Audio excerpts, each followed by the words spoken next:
Guys, welcome back to my YouTube channel. അപ്പോൾ ഇന്ന് ഭയങ്കര സന്തോഷത്തിലാണ് ഞാൻ ഈ ഒരു വീഡിയോ ചെയ്യുന്നത് കേട്ടോ. നമ്മുടെ ചാനൽ എബോവ് 1K സബ്സ്ക്രൈബേഴ്സ് ആയിട്ടുണ്ട്. അപ്പോൾ ഒരുപാട് സന്തോഷം. എന്നെ സംബന്ധിച്ച് എനിക്കിത് വലിയൊരു കാര്യമാണ്. കാരണം ഞാൻ ഒരു 2-2.5 വർഷം മുമ്പാണ് ഈ ഒരു ചാനൽ സ്റ്റാർട്ട് ചെയ്യണത്. അപ്പോൾ അത്ര സീരിയസ് ആയിട്ടൊന്നും തുടങ്ങിയൊരു ചാനലല്ല.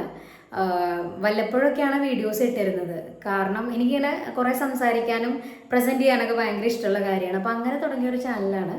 പിന്നെ 3-4 വീഡിയോസ് കിട്ടപ്പോൾ കുറേ പേരൊക്കെ പറഞ്ഞു, നന്നായി ചെയ്യുന്നുണ്ടല്ലോ, ഇത് കണ്ടിന്യൂ ചെയ്തുകൂടെ, കുറച്ചും കൂടിയും സീരിയസ് ആയിട്ട് ചെയ്തുകൂടെ എന്നൊക്കെ ചോദിച്ചു തുടങ്ങി. അപ്പോൾ എനിക്കും തോന്നി കൊള്ളാം, എന്താ കുറച്ചും കൂടിയും സീരിയസ് ആയിട്ട് ചെയ്താലോ. അങ്ങനെ കുറച്ച് വീഡിയോസൊക്കെ ചെയ്യാൻ തുടങ്ങി. അപ്പോഴും കുറേ ഗ്യാപ്പ് ഇട്ടിട്ടൊക്കെ ചെയ്തിരുന്നു. അങ്ങനെ കണ്ടിന്യൂസ് ആയിട്ടൊന്നും പറ്റിയിരുന്നില്ല.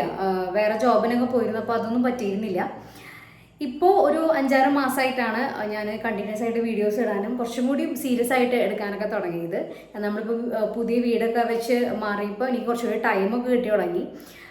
അപ്പോഴാണ് ഞാനിത് കുറച്ചുകൂടി സീരിയസ് ആയിട്ട് തുടങ്ങിയത്. ഇപ്പോൾ കുറേ ഷോർട്സൊക്കെയാണ് കൂടുതൽ ഇടാറ്. അപ്പോൾ കുറേ പേര് ചോദിക്കാറുണ്ട്, എൻ്റെ അടുത്ത് പേഴ്സണലി ചോദിക്കാറുണ്ട്, എന്ത് കോണ്ടന്റാണ് ഉദ്ദേശിക്കേണ്ടത് ഈ ഒരു ചാനലിലൂടെ എന്നൊക്കെ ചോദിക്കാറുണ്ട്. എന്തിൻ്റെ യൂട്യൂബ് ചാനലാണെന്നൊക്കെ കുറേ പേര് ചോദിക്കാറുണ്ട്. ശരിക്കും എൻ്റെ ഞാനിത് സ്റ്റാർട്ട് ചെയ്യുമ്പോൾ ഇങ്ങനെ പ്രത്യേകിച്ച് ഐഡിയ ഒന്നുമില്ല. എന്തെങ്കിലും നല്ല നല്ല കാര്യങ്ങൾ ഷെയർ ചെയ്യാന്നുള്ളത് മാത്രമേ ചിന്തിച്ചിരുന്നുള്ളൂ. പക്ഷെ ഇപ്പോൾ എന്ന് പറഞ്ഞു കഴിഞ്ഞാൽ എൻ്റെ മെയിൻ ഹോബീസ് എന്ന് പറയുന്നത് കുക്കിങ്ങും പിന്നെ അതുപോലെ ട്രാവലിങ്ങുമാണ്. ഇത് രണ്ടുമാണ് എൻ്റെ മെയിൻ ഹോബീസ്. ഞാൻ അത്രയും ആസ്വദിച്ച് ചെയ്യുന്ന 2 കാര്യങ്ങൾ എന്ന് പറയുന്നത്. അപ്പോൾ സ്വാഭാവികമായിട്ടും അത്തരം വീഡിയോസാണ് കൂടുതൽ എൻ്റെ ചാനലിൽ ഉണ്ടാവുക. കൂടുതലും കുക്കിംഗ് ആയിരിക്കും. കാരണം ഞാൻ സാധാരണ ഒരു ഹൗസ് വൈഫാണ്. അപ്പോൾ ഞാൻ കൂടുതലും ചെയ്യുന്ന കാര്യം എന്ന് പറയുന്നത് കൂടുതൽ സമയം സ്പെൻഡ് ചെയ്യുന്നത് കിച്ചണിലാണ്. അപ്പം കൂടുതൽ കുക്കിംഗ് വീഡിയോസ് ആയിരിക്കും. എൻ്റെ ഷോർട്സും കൂടുതൽ കണ്ടവർക്ക് അറിയാം, ഞാൻ കൂടുതൽ കുക്കിംഗ് വീഡിയോസൊക്കെയാണ് ചെയ്യുന്നത്. പിന്നെ ഇടയ്ക്കൊക്കെ ട്രാവൽ ചെയ്യാറുണ്ട്. എനിക്കും ഫാമിലിയിൽ ഹസ്ബൻഡിനായാലും ഭയങ്കര ഇഷ്ടമാണ്. അപ്പോൾ ഞങ്ങൾ തന്നെ കുറേ ട്രാവൽ ചെയ്യുമ്പോഴൊക്കെ എടുക്കാറുണ്ട് കുറേ വീഡിയോസൊക്കെ. അപ്പോൾ അതാണ് മെയിനായിട്ട് എൻ്റെ ചാനലുണ്ട്. പിന്നെ നല്ല നല്ല എക്സ്പീരിയൻസസ് എൻ്റെ ലൈഫിൽ ഉണ്ടാകുന്ന കുറേ നല്ല കാര്യങ്ങളൊക്കെ ഷെയർ ചെയ്യാൻ ഞാൻ ആഗ്രഹിക്കുകയാണ്. സോ അതാണ് ബേസിക്കായിട്ട് എൻ്റെ ചാനലെന്ന് പറയുന്നത്. അപ്പോൾ ഇന്ന് ഇതെല്ലാം നമ്മുടെ മെയിൻ കണ്ടന്റ് എന്ന് പറയുന്നത്. വീണ്ടും നമ്മളൊരു കുക്കിംഗ് വീഡിയോ തന്നെയാണ് ചെയ്യാൻ ഉദ്ദേശിക്കുന്നത്. ഞാൻ ഒരു സാമ്പാറിൻ്റെ റെസിപ്പിയാണ് ഇന്ന് എടുത്തിട്ടുള്ളത്. അപ്പം ഷോർട്സ് ഒക്കെ ഇടുമ്പോൾ കുറേ പേർക്ക് ചോദിക്കുന്നുണ്ട്, ചേച്ചി ലോങ് വീഡിയോ ചെയ്തുകൂടെ എന്നൊക്കെ. അപ്പം അത്തരം കമൻസ് ഒക്കെ വരുമ്പോൾ നമുക്ക് ഉണ്ടാകുന്ന ഒരു മോട്ടിവേഷൻ എന്ന് പറയുന്നത് ഭയങ്കര പറഞ്ഞറിയിക്കാൻ പറ്റില്ല കേട്ടോ. അപ്പോൾ അതൊക്കെ ഭയങ്കര സന്തോഷമുള്ള കാര്യമാണ്. നമ്മുടെ വീഡിയോസ് കാണാൻ കുറേ പേര് ഇഷ്ടപ്പെടുന്നു എന്ന് പറയുന്നത് നമുക്ക് ഭയങ്കര സന്തോഷമുള്ള കാര്യമല്ലേ. നമ്മളെടുക്കുന്ന എഫേർട്ടിന് റിസൾട്ട് ഉണ്ടാവുക എന്ന് പറയുന്നത് ഭയങ്കര സന്തോഷമുള്ള കാര്യമില്ല. അപ്പോൾ ഇന്ന് ഞാൻ വിചാരിച്ചു എന്താ ലോങ് വീഡിയോ ചെയ്യാം. ഞാൻ ഇന്ന് ഉച്ചയ്ക്ക് ലഞ്ചിന് ചോറിനൊപ്പം സാമ്പാറാണ് ഉണ്ടാക്കിയത്. അപ്പോൾ ആ സാമ്പാറിൻ്റെ റെസിപ്പി ഞാൻ ഉണ്ടാക്കുന്ന ഡിഷസിൽ നല്ലൊരു റെസിപ്പിയാണ് സാമ്പാറിൻ്റെ. കുറേ പേര് കഴിച്ചിട്ട് നല്ല അഭിപ്രായം പറഞ്ഞിട്ടുള്ളൊരു ഡിഷാണ് സാമ്പാർ. അപ്പം ഇന്ന് അത് ഉണ്ടാക്കാമെന്ന് വിചാരിച്ചു. അപ്പോൾ അത് ഉണ്ടാക്കുമ്പോൾ ഞാൻ ഷൂട്ട് ചെയ്തിരുന്നു. അപ്പോൾ ഞാൻ ഉച്ചയ്ക്കാണ് ഇതിപ്പോൾ ഷൂട്ട് ചെയ്യണത് ഈവനിങ്ങിലാണ് കേട്ടോ. അപ്പോൾ ആ ഒരു റെസിപ്പിയുടെ വീഡിയോ ആണ് ഇന്ന് ഞാൻ കാണിക്കുന്നത് കേട്ടോ. അപ്പം ഈ ഒരു സന്തോഷം നിങ്ങളായിട്ട് ഷെയർ ചെയ്യണം തോന്നി. തുടർന്ന് നിങ്ങളുടെയൊക്കെ സപ്പോർട്ട് കൂടെ ഉണ്ടാവണം. ഈ ഒരു ചാനൽ വളരാനായിട്ട് നിങ്ങളെല്ലാവരും സഹായിക്കണം. അപ്പോൾ അത്രയേ ഉള്ളൂ. അപ്പം എന്തായാലും നമുക്ക് റെസിപ്പി കാണാം. കണ്ടിട്ട് നിങ്ങൾ തീർച്ചയായിട്ടും ട്രൈ ചെയ്ത് നോക്കണം. നല്ല റെസിപ്പിയാണ്. അപ്പം ട്രൈ ചെയ്ത് നോക്കിയിട്ട് നിങ്ങളുടെ ഫീഡ്ബാക്കൊക്കെ അറിയിക്കണം. അപ്പോഴാണ് നമുക്ക് കൂടുതൽ മോട്ടിവേഷൻ വീഡിയോസ് ചെയ്യാനായിട്ട്. സോ അത്രയേ ഉള്ളൂ. അപ്പം നമുക്ക് റെസിപ്പി കാണാം. ഓക്കെ. അപ്പോൾ സാമ്പാർ ഉണ്ടാക്കാനായിട്ട് ഞാനിവിടെ ആകെ എടുത്തിട്ടുള്ള കഷ്ണങ്ങൾ മത്തങ്ങ, വെണ്ടയ്ക്ക, മുരിങ്ങക്കായ, 2 തക്കാളി. ഈ മത്തങ്ങ ഇത് മുഴുവൻ എടുക്കില്ലേ, ഇതിൻ്റെ പകുതിയേ എടുക്കുള്ളൂ കേട്ടോ. അപ്പോൾ ഇത്രയും കഷ്ണങ്ങൾ മാത്രമേ ആകെ നമ്മൾ ഇവിടെ സാമ്പാറിനായിട്ട് എടുക്കുള്ളൂ. നിങ്ങൾക്ക് ഇഷ്ടമുള്ള കഷ്ണങ്ങൾ ഇടാം. ഞാനിപ്പോൾ ഇത്രയേ എടുത്തിട്ടുള്ളൂ. അപ്പോൾ ഇനി ഈ കഷ്ണങ്ങളൊക്കെ നമുക്ക് നന്നായിട്ടൊന്ന് കട്ട് ചെയ്തിട്ട് ഇത് മാറ്റി വയ്ക്കാം. ഇതിലിപ്പോൾ നമ്മൾ മത്തങ്ങ മാത്രമേ എടുക്കണുള്ളൂ. ബാക്കി കഷ്ണങ്ങൾ പിന്നീടാണ് ഇട്ട് വേവിക്കുന്നത് കേട്ടോ. അപ്പോൾ അതിനാദ്യം തന്നെ ഒരു 3 ലിറ്ററിൻ്റെ കുക്കറാണ് ഞാനിവിടെ എടുത്തിട്ടുള്ളത്. അപ്പോൾ നമ്മൾ ഉണ്ടാക്കുന്ന സാമ്പാറിൻ്റെ അളവ് എന്ന് പറയുന്നത് ഏകദേശം ഈ 3 ലിറ്ററിൻ്റെ കുക്കറിൽ കൊള്ളുന്ന ഒരു അളവിലാണ് എടുക്കുന്നത്. അതിനൊരു ചെറിയ ഗ്ലാസ്സിൽ പരിപ്പ് ഇട്ടിട്ട് ആദ്യം നന്നായി കഴുകി എടുത്തിട്ട് ഈ പരിപ്പും മത്തങ്ങയും കൂടി ഇട്ടിട്ടാണ് നമ്മൾ ആദ്യം വേവിക്കണത്. പരിപ്പ് മാത്രമായിട്ടല്ല, മത്തങ്ങയും കൂടി ഇട്ടിട്ടാണ് വേവിക്കുന്നത്. ബാക്കി കഷ്ണങ്ങൾ പിന്നെ വേവിക്കും. അപ്പോൾ അതിലേക്ക് 1 ഗ്ലാസ് വെള്ളം കൂടി ആഡ് ചെയ്തിട്ട് ആവശ്യത്തിന് ഇത് വേവാൻ ആവശ്യമായിട്ടുള്ള ഉപ്പും ആദ്യം 1 ടീസ്പൂൺ ഉപ്പ് ഇട്ട് കൊടുക്കുന്നുണ്ട്. പിന്നെ 1 ടീസ്പൂൺ മഞ്ഞൾപ്പൊടിയും കൂടി ഇട്ട് കൊടുത്തിട്ട് നമ്മൾ അടച്ചു വെച്ചിട്ട് 2 വിസിൽ വരണവരെ വേവിക്കണം. അതായത് എൻ്റെ കുക്കറിൻ്റെ വേവ് 2 വിസിലാണ്. നിങ്ങളുടെ കുക്കറിൻ്റെ വേവ് അനുസരിച്ചിട്ട് നിങ്ങൾക്ക് വേവിക്കാം. അപ്പോൾ 2 വിസിൽ വന്നിട്ട് നമുക്ക് ഓഫ് ചെയ്തിടാം. എന്നിട്ട് അതിൻ്റെ ആവി മുഴുവൻ പോയിട്ട് വേണം നമ്മൾ ഓപ്പൺ ചെയ്യാനായിട്ട്.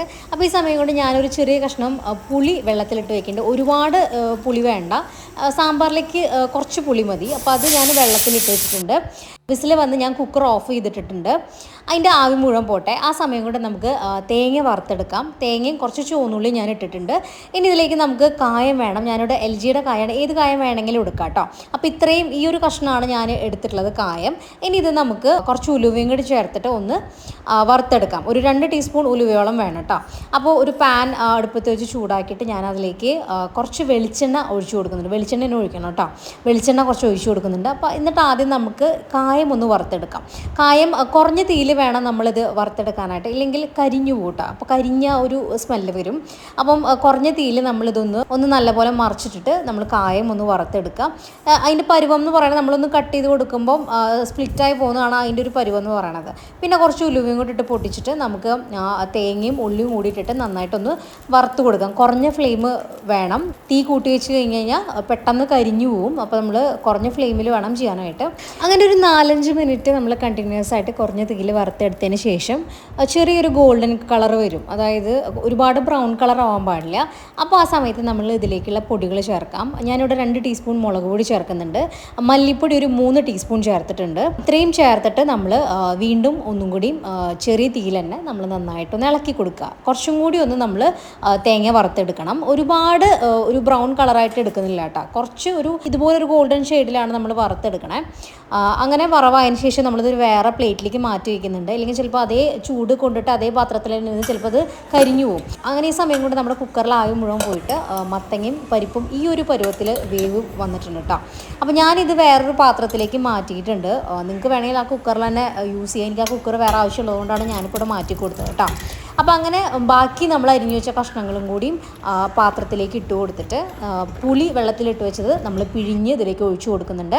പിന്നെ ഈ കഷ്ണങ്ങൾ വേവാനായിട്ടുള്ള ഉപ്പ് 1 ടീസ്പൂൺ ഉപ്പും കൂടിയും ചേർത്തിട്ട് കുറച്ച് ആവശ്യത്തിന് വെള്ളം കൂടി ആഡ് ചെയ്തിട്ട് നന്നായി ഇളക്കി നമ്മൾ അടച്ചു വെച്ച് ഈ കഷ്ണങ്ങൾ വേവിക്കുകയാണ് കേട്ടോ. അങ്ങനെ ഈ കഷ്ണങ്ങളൊക്കെ നന്നായി വേവുന്ന ആ സമയം കൊണ്ട് നമ്മൾ നേരത്തെ വറുത്ത് വെച്ച തേങ്ങ ചൂടാറിയിട്ടുണ്ടാവും. അത് നമുക്ക് മിക്സിയുടെ ജാറിലിട്ടിട്ട് നന്നായിട്ട് പേസ്റ്റ് പോലെ അരച്ചെടുക്കാം. അങ്ങനെ ആ തേങ്ങയുടെ മിക്സ് ഇവിടെ നന്നായിട്ട് നമ്മൾ അരച്ചെടുത്തിട്ടുണ്ട്. ഇനി ഇത് നമുക്ക് തിളയ്ക്കുന്ന സാമ്പാറിലേക്ക് ഒഴിച്ചു കൊടുക്കാം. കഷ്ണങ്ങളൊക്കെ പകുതി വേവായിട്ടുണ്ടാവും. ഈ അരപ്പ് ഒഴിച്ചു കൊടുത്തതിന് ശേഷം നമ്മൾ കുറച്ചും കൂടി വെള്ളം ആഡ് ചെയ്ത് കുറച്ച് നേരം കൂടിയും അടച്ചു വെച്ച് നന്നായിട്ട് സാമ്പാർ തിളപ്പിച്ചെടുക്കണം. അങ്ങനെ കുറച്ച് സമയം കൂടി തിളപ്പിച്ചെടുത്തതിന് ശേഷം, അതായത് കഷ്ണങ്ങളെല്ലാം വെന്ത് വരുന്ന ആ ഒരു പരുവം നമുക്കറിയാലോ. ഇവിടെ ഇപ്പം എല്ലാ കഷ്ണങ്ങളും നന്നായി വെന്ത് വന്നിട്ടുണ്ട്. അപ്പോൾ ഇനി നമുക്കിത് ഫ്ലെയിം ഓഫ് ചെയ്തിട്ട് മാറ്റി വയ്ക്കാം. ഇനി ഒരു ഫ്രൈ പാനിൽ നമ്മളിതിലേക്ക് കടുകും വറ്റൽമുളകും കറിവേപ്പിനും കൂടിയിട്ട് വെളിച്ചെണ്ണയിൽ താളിച്ചിട്ട് ഒഴിച്ചു കൊടുക്കാം. ഒഴിച്ചു കൊടുത്ത് കഴിഞ്ഞ് കഴിഞ്ഞാൽ നമ്മുടെ സാമ്പാർ നമുക്ക് റെഡി ആയിട്ട് കിട്ടും കേട്ടോ. അപ്പോൾ ഞാനിവിടെ കുറച്ച് വെളിച്ചെണ്ണ ഒഴിച്ച് അതിൽ കടുക് ഇട്ട് പൊട്ടിച്ച് വറ്റൽമുളകും കറിവേപ്പിലയും കൂടിയിട്ട് താളിച്ച് സാമ്പാറിൽ ഒഴിച്ചു കൊടുക്കുന്നുണ്ട്. ഇനി ഇത് കുറച്ച് നേരം നമ്മളൊന്ന് ഇളക്കി അടച്ചു വെക്കണം. എപ്പോഴും നമ്മൾ ഉണ്ടാക്കി കഴിഞ്ഞ് കുറച്ച് സമയം അതൊന്ന് ഒരു ചെറിയ ചൂടാറിയതിന് ശേഷം കഴിക്കുമ്പോഴാണ് അതിൻ്റെ ശരിക്കുള്ള സ്വാദ് നമുക്കറിയാൻ പറ്റുക. അങ്ങനെ നമ്മുടെ സാമ്പാർ റെഡിയായി. ഇനി നമുക്ക് ഈ സാമ്പാർ കൂട്ടിയിട്ട് ഊണ് കഴിക്കാം. അപ്പം സാമ്പാറിൻ്റെ കൂടെ അച്ചാറ്, പിന്നെ അതുപോലെ രാവിലെ ബ്രേക്ക്ഫാസ്റ്റിന് ഉണ്ടാക്കിയ പൊട്ടറ്റോ കറി ഉണ്ടായിരുന്നു, പിന്നെ ഒരു ഓംലെറ്റും ഉണ്ടായിരുന്നു കേട്ടോ. അപ്പോൾ വീഡിയോ എല്ലാവർക്കും ഇഷ്ടമായിട്ടുണ്ടാവും എന്ന് വിചാരിക്കുക. ഈ റെസിപ്പി എല്ലാവരും ട്രൈ ചെയ്ത് നോക്കുക. അടുത്ത നല്ലൊരു വീഡിയോയിൽ നമുക്ക് കാണാം. ബൈ.